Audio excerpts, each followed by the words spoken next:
Good morning, everybody. It's great to see you all.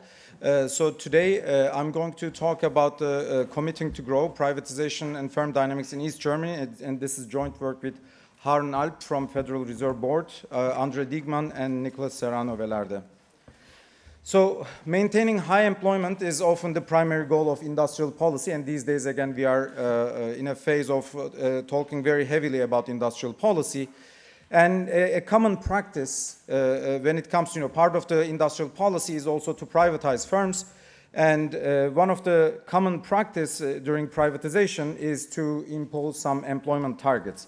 And there are many, many examples. For instance, the British Railway privatization, Deutsche Telekom, public utilities in France, United Airlines. There are many, many examples. Whenever there's privatization, the major concern is, of course, the backlash from the society that people will lose their jobs, and as a result, the unemployment will increase. So that's why there's a big push for against the privatization. And the policymakers try to smooth the transition by imposing some employment guarantees upon privatization.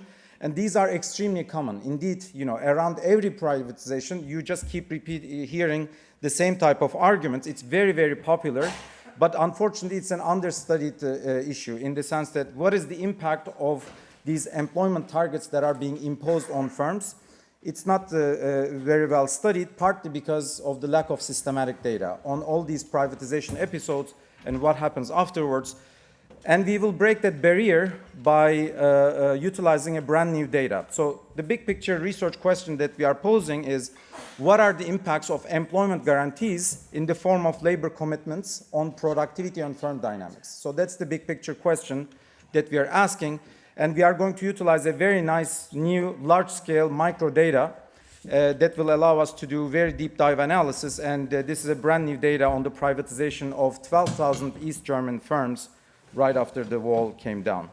So super brief history. Of course, Germany got reunited in 1990s, and at the time, of course, the politicians were promising very rosy days to workers and citizens in the east side of Germany. And of course, the major issue back then was that a lot of the companies were being owned by the government. And all these companies had to be privatized, and there was an election upcoming in 1994, and Helmut Kohl at the time found this little opportunity, little window of opportunity to pull the trigger and get the privatization, the reunification done within a very short period of time. So, of course, they were in rush. They were trying to privatize a lot of companies. And so what they did is they formed this Treuhandanstalt, which is the privatization agency. Initially, the agency had only 200 agents to privatize firms, but we are talking about 12,000 companies to be dealt by 200 people. Of course, that was not possible. They borrowed a lot of privatization agents from East German managers, so from West German managers. A lot of West German managers came over, and they were in charge with privatizing these firms. And literally, there was no clear guidance, and these people who came from West, they were giving a handout and a manual and asked them to privatize firms using their expertise and their own discretion. So that's how they privatized 12,000 firms in such a short period of time. Again, election was upcoming. And of course, when firms start to get privatized, people start to lose their jobs, and unemployment start to increase very fast. Unemployment went effectively from 0% to 16% in just a very short period of time, and people were very unhappy with this, as you can imagine. And the blame was put on Treuhand, and the head of the Treuhand agency got assassinated in 1991, and he died. So then the agency, upon that event, changes really its strategy, and rather than doing full due diligence in terms of, finding the right price, indeed they switch their strategy and they start putting labor commitments, because the main problem is that there's bleeding, right? There's a massively rising unemployment, and to stop the rise in unemployment, they said, buy this company, and here's the price tag, which is you're going to have 10,000 workers during the next 2 years, 3 years, 5 years, 8 years. So depending on the contract. So this is of course, for economists like us, this gives us an amazing opportunity because we have a very large scale data with heterogeneous labor commitments that are being imposed on firms. And these are specific employment targets, basically. And it's depending on the contract, it varies between 2 to 8 years. And these are enforced strictly because, again, this is the top of the agenda, basically. Preserving the employment is top of the agenda. And these were monitored strictly through audits and penalties. So we have very detailed data on the privatization contracts. Indeed, we can observe all the details, who was in charge, what were the details of the contract, etc. So we are going to utilize many of that information in our analysis. But before we go into the details, of course, you know, microdata is very rich. It's easy to get lost in the middle of massive microdata. We all know that. So that's why it's always good to use economic theory to guide the analysis. So that's why in the paper we are starting with a very simple model to derive some intuition and to come up with some testable implications. And let me tell you a little bit about the model. It's a very, very simple production function, Cobb-Douglas between labor and productivity. Z is the productivity, and L is the labor that the firm is hiring. And this is a simple production function. And the main difference now is that the government says there's a labor target L star, and for any deviation from L star, if the firm falls short from L star, then the firm has to pay a cost per each labor that they are falling short. As a result, the maximization problem normally is simply revenue minus the labor cost in the absence of any extra punishment, but because of this labor target, now we have this additional term at the end. So if the firm is not able to meet the employment target, then it has to pay proportional to the number of workers that it cannot match. So if you compare, indeed, what's really interesting in this very simple problem is the following. Normally, so if you just look at this maximization problem here without the last term, it's just a simple variable cost that's being introduced here. But if you rewrite this last expression, indeed the maximization term, the maximization equation looks like as if now we have a variable cost that's slightly different than the unconstrained maximization. The variable cost goes down by gamma, but now we are introducing a fixed cost. Why is it so? Because the government simply says that I want you to hire 1,000 workers no matter what. Even if you hire 0 people, you're going to pay me for those 1,000 workers no matter what. And then if the government, or gamma times the actual wage. And if the government, if the firm now starts actually hiring people, gamma fraction is already paid upfront in terms of the fixed cost because the government is already forcing the firm to pay the gamma fraction of it no matter what. Now it's as if the firm is getting reimbursed for gamma fraction of the wage, and as a result the variable cost goes from WL to 1 minus gamma times WL. So there's a fixed cost and lower variable cost. So then what's the implication? Very simple. So this is the maximization problem the firms are solving, revenue minus cost. We are maximizing this difference. Of course, the standard maximization says that this is the equilibrium normally, or the optimal labor choice. But after the labor regulation, and of course, there are many, many firms with different productivities. In that case, depending on the productivity of the firm, the equilibrium labor allocation will just keep rising in the productivity of the firm, obviously, in the absence of any labor commitment. But if the government imposes some labor commitment, as I said, the cost structure changes from a linear line, it becomes a V-shaped cost structure like this. And in that case, now we will have very different behavior by different firms. If this is the cost structure now, let's go back to the maximization. Now we have these firms at the very bottom that are not viable anymore. Because in the absence of any labor commitment, all the firms are viable. They will all operate, maybe hiring very small amount of workers, but they will all hire workers. Now, because of the fixed cost, very low productivity firms cannot recover the fixed cost. As a result, they will make big losses. And as a result, the first group of firms, after the introduction of this commitment, will decide to exit. So that's why these very low productivity firms will exit. Then there's a second group of firms that are negatively, so they are making negative profit, but they will still decide to stay in the economy because it's a dynamic, of course, firms are living in a dynamic world. They will think that maybe in the future I can improve my productivity and start making positive profit.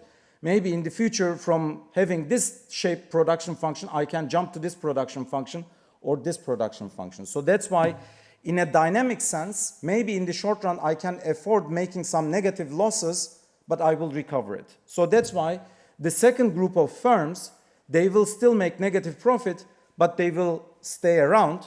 But since the variable cost is now lower, they will have a distorted choice.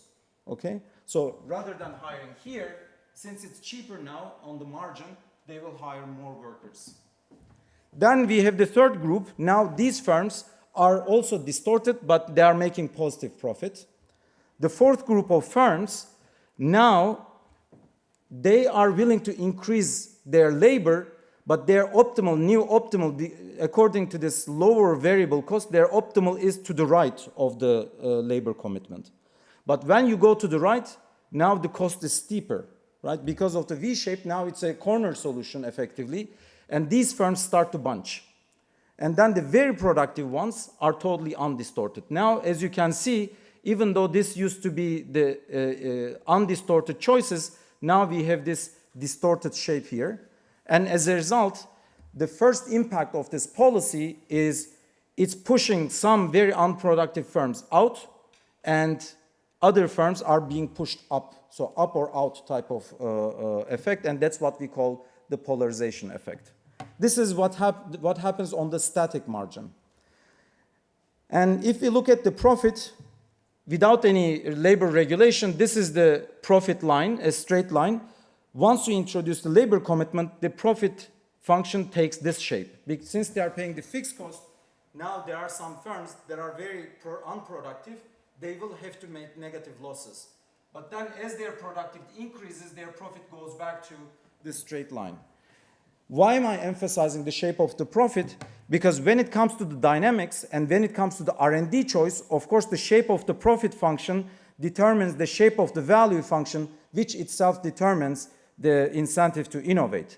The steeper is the value function, the more aggressive firms will try to innovate. So as a result, these firms are exiting, but conditional on surviving in the economy, since the profit function is steeper, these firms will be more aggressive to innovate, because now they will try to innovate out of necessity. They are being cornered, pushed to the corner, and these firms will start innovating out of necessity. Okay?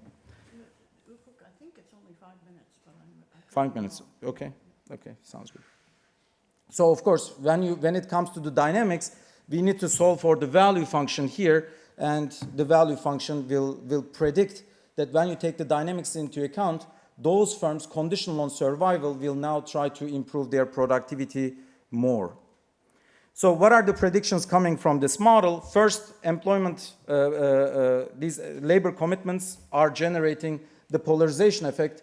They are pushing the very low productivity firms to out, and the ones that are surviving in the static sense are hiring more, just statically, and then mid productivity firms will bunch if they are right below the employment target. And in the dynamic sense, firms will innovate out of necessity, especially if the labor target has a long horizon. So if it's just 1 year, probably I will be okay paying the cost. But if I'm exposed for 8 years, for instance, now instead of paying for 8 years this cost, I better improve my productivity, invest in costly R&D and improve my productivity. So as a result, there will be productivity growth. Empirics. So let me show you, again, the data is very detailed. This is the estimated distribution of firms without the labor commitment. 0 is the difference between the realized employment and the committed employment. And normally this should be the undistorted distribution of firms. But after the policy, this is the distribution. So depending on the labor commitment, the firms and their initial position, firms are trying to put themselves right above the target. So as a result, when we calculate the excess mass above the labor commitment, it's about 25%. So 25% of the firms are creating excess mass right above their target. This is the employment growth. This is, on the x-axis, we have the ratio of initial size of the firm and the final target. One means that they are exactly at the target initially. If they are to the left, it means that they are already below the target and they need to grow. If they are above, then the commitment target is not binding for them initially. And what we see here is that if they are far from the target, they are growing much faster. So there's a much faster employment growth if they are below the target and they are trying to, again, try to minimize the cost that they are paying to the government. Of course, there's a concern about endogeneity. These contracts are not being distributed randomly.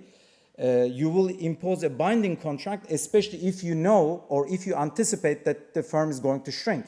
And this is exactly why we have labor commitment, right? If you know that the firm is going to shrink, you are trying to force them to keep the employment. So as a result, you would expect that the OLS should be downward biased. Why? Because exactly those binding contracts should be given to the firms that are more likely to have a low employment growth. So that's why we have to do an IV analysis here, and what we are going to do is we are going to use the leniency of the privatizer. We are going to focus on each privatizer that have at least 5 contracts that they dealt with, and for instance, if a privatizer dealt with 5 contracts, we are going to look at the remaining 4 contracts, except the focal contract, and look at the fraction of times the agent is giving a binding contract. So that way we can see how sensitive the agent is towards employment, basically. And using that leniency, we are doing both OLS and the correction. And as you would expect, indeed, the IV results are significantly stronger. These firms, again, remember, these firms were trying to get rid of the workers as much as possible. This is not a small, turbulent time. These were oversized firms. So as a result, they were firing a lot of workers, and you would expect a significant difference between IV and OLS, and that's exactly what we find between OLS and IV. Then, when we look at the exit probability, again, as the model predicts, for those firms that are very far from target, they are much more likely to exit, and as the firm's employment is growing, they are more likely to survive in the economy. So we see this up or outdoor dynamics already in the data. And when we look at the productivity, this was another prediction coming from the model. We also see a faster productivity growth by the firms that were below the employment target. So if they were below, the model predicts that there has to be out of necessity improvement in productivity, and that's also something that the model generates. And we also try to see if patenting is happening more frequently, and indeed, if the firm was facing a binding contract, they were much more likely to produce a patent after the commitment, basically. And then another, of course, prediction coming from the model was that if the contract horizon is long, then we know that R&D is costly. If the contract horizon is long, then it will be worthwhile for the firm to invest in costly R&D and to improve its productivity. And that's also what we see in the data. For the short horizon contracts, we don't see a significant effect, but if the horizon of the contract is long, then the binding contract has much stronger impact on the productivity growth of the firm. We have some quantitative results too, but I'm out of time. So the only thing I would like to conclude here is that, first, we are not making any welfare statement here. Indeed, we are just trying to make a positive analysis, trying to see how such labor regulations are influencing firm behavior. And it looks like, of course, here the government is distorting the choices of the firm, both statically and dynamically. And as a result, there's some productivity improvement, but just in this analysis, we are showing that if the government had targeted the technology of the firms, rather than just trying to stop the bleeding in the short run, if the government had a longer term perspective and trying to improve the technological infrastructure of these firms, in the long run, the economy could have done a lot better and the labor would have grown organically. And these graphs are showing that when you do the simulation where, for instance, for 2 periods, there's a government binding contract, and after 2 years, the government lifts the contract, lifts the labor targets, employment starts to come down again.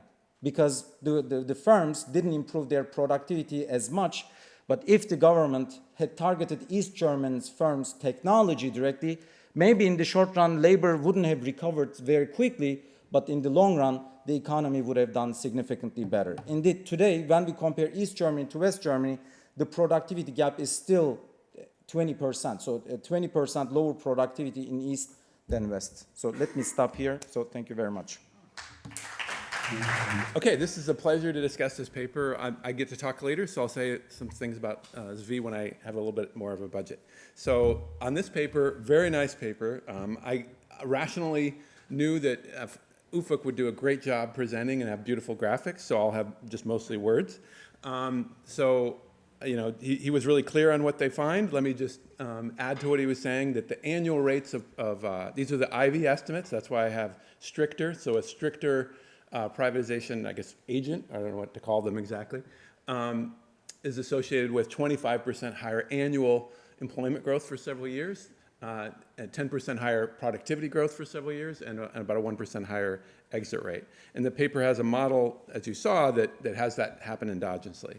So here are a couple pictures. He showed you both of these already, so I think I'll go straight to the comments. So fascinating episode in policy, so really cool that they're studying that. And I think the model is suitable for motivating the kind of basic forces that happen in response.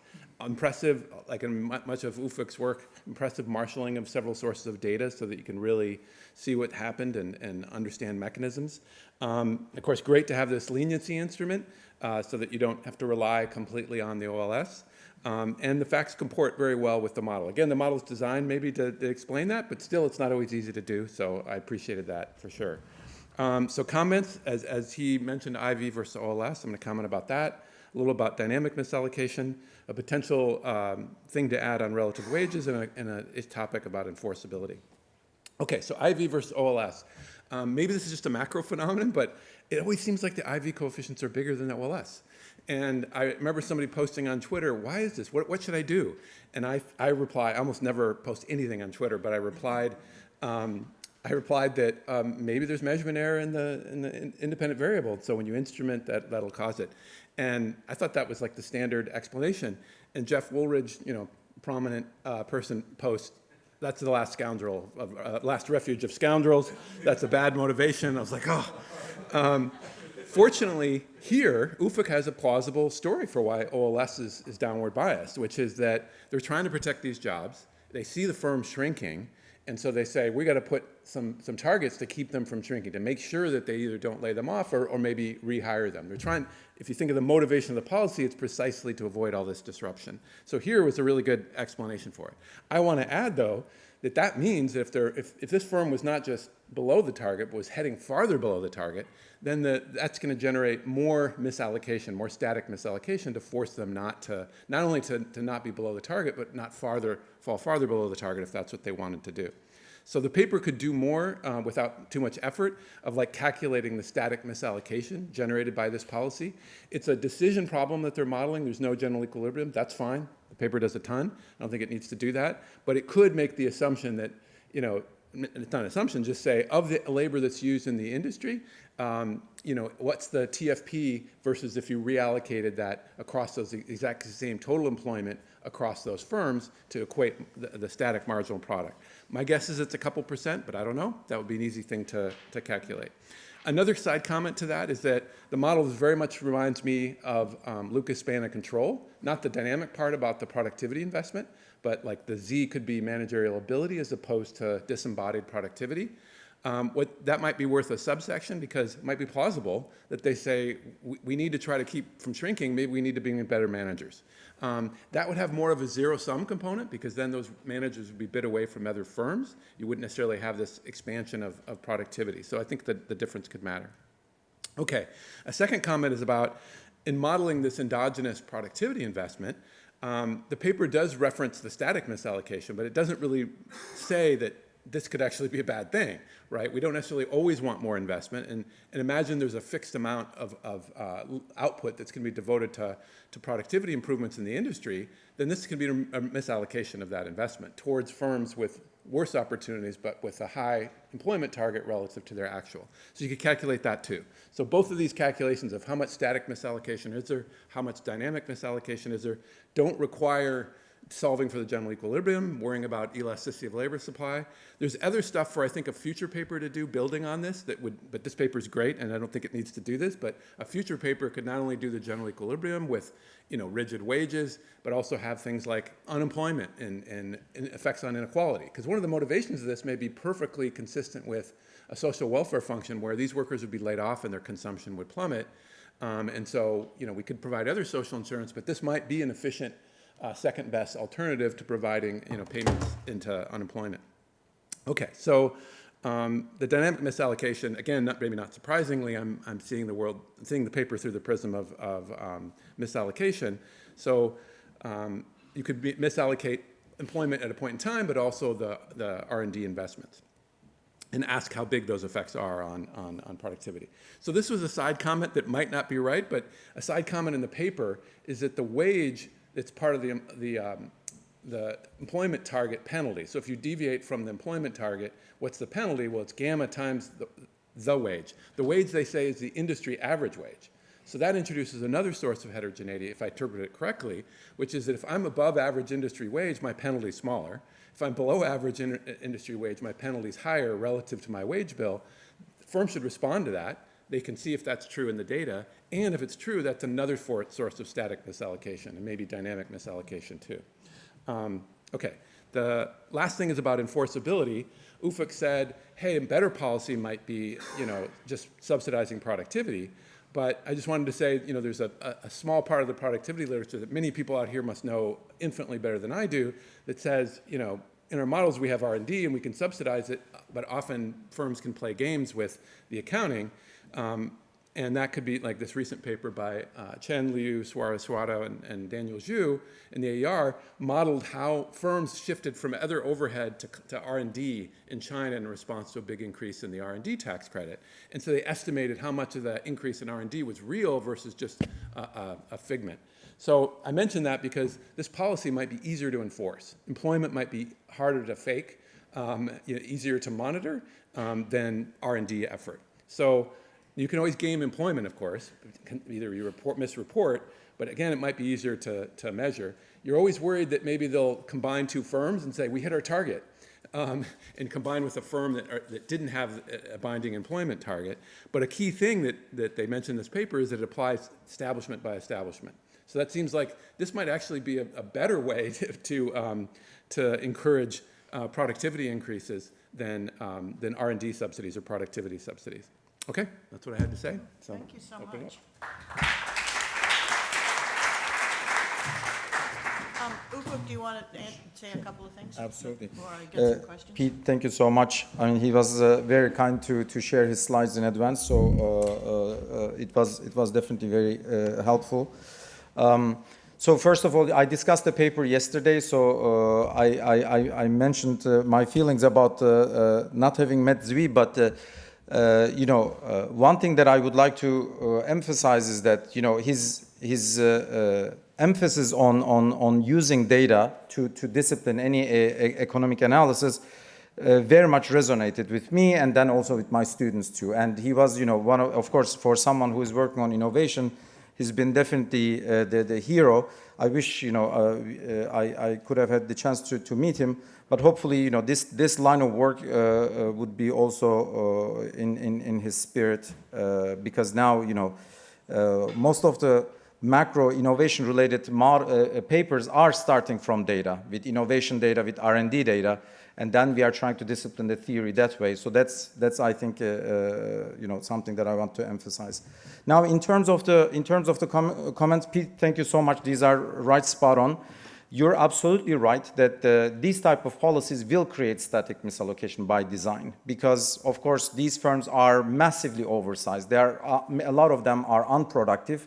They were being inflated in terms of size, and when the privatization hit, they wanted to shrink drastically. And when you stop them from shrinking, of course, you're creating a very significant misallocation, I would think. And our goal in this paper was trying to see and quantify the reaction of the firms. When we want to do, of course, welfare, I think it's very important to calculate all the misallocation, both static and dynamic, and that's what we typically do in most of our papers, right? So first we need to understand the firm behavior in a positive sense, and then we aggregate them up to see what do they mean welfare-wise. And I think the next step in this agenda, as Pete, you also mentioned, to somehow put everything together and see what are the welfare implications. We definitely don't want to give a positive spin. So, these type of policies, now we see that Germany, especially East Germany, is still paying the bill after 30 years, after having spent so much money, still paying the bill. So we definitely don't want to give the spin, positive spin, but we just want to put how the firms, we just want to document how firms have reacted to it. I think we ought to get some more questions. Sure, sure. The only thing I would like to emphasize, though, is that R&D subsidy in these type of economies I don't think it's the way to go. It's also not the way to go in middle-income countries either, because there are already all these existing technologies, and these backward economies should be in imitation mode, not in innovation mode. So that's why asking them, such a backward economy, to start innovating from scratch is just an overkill. East Germany could have done technology transfer from west to east, and if they had, done that, I think it would have been much more productive. That's the only thing I want to add. Okay.